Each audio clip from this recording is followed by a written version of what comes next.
Is populism back? Is this what we now describe as a new sharp nationalism? Across the world, many politicians are reforming themselves to look like they are for the people. Some political parties are posturing to suggest that they represent the common people. Indeed, more often these days, you hear politicians sounding like they represent and stand for the rights and virtues of the people. Clearly, the appeal of populist politicians is growing because of rising public discontent over the failure of the establishment to win for them. As Kenneth Roth, Executive Director of Human Rights Watch, has said, in the West, many people feel left behind by technological change, the global economy, and growing inequality, and that there is an increasing sense that governments and the elite ignore public concerns. He argues that it is in this cauldron of discontent that certain politicians are flourishing in, and even gaining power by portraying rights as protecting only the terrorist suspect or the asylum seeker at the expense of the safety, economic welfare, and cultural preferences of the presumed majority. In Africa, both populist politicians use tribalism, xenophobia, and religion. This is quite possible, but it can be extremely dangerous for national stability and unity, except where those scapegoated are a very small minority. Certainly, xenophobia can work, as we can see in South Africa, where some politicians have appeared quite less than statesmen-like in the way they are handling the matter.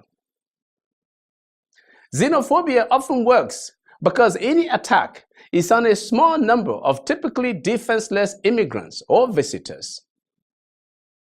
What African populists or insurgent politicians should attempt is to show how they can reverse stagnant economic or even dwindling economic fortunes for the masses.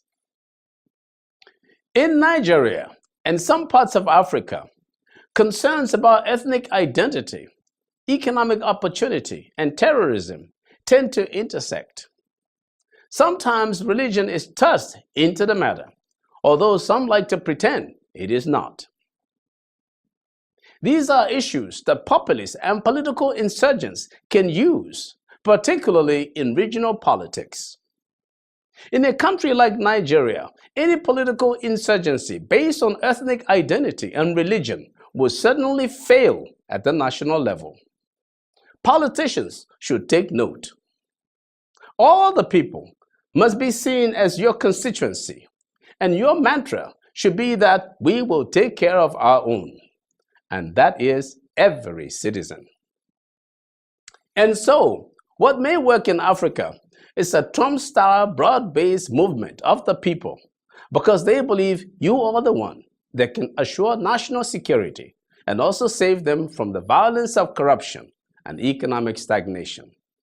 I'm Magnus Kpakol, and that's my view.